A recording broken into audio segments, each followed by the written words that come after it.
You are looking at Julian's pronunciation guide, where we look at how to pronounce better some of the most mispronounced words in the world, like this other curious word. But how do you say what you're looking for today?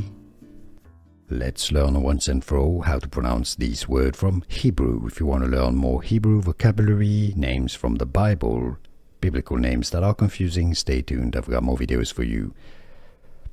Qavah.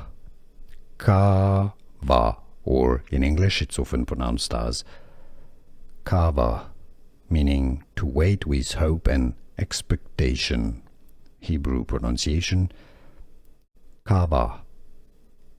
English pronunciation Qavah. Here are more videos on how to pronounce more confusing words and names too many mispronounced. Like this video if you found it useful. I appreciate your support. I'll see you soon and thanks for watching.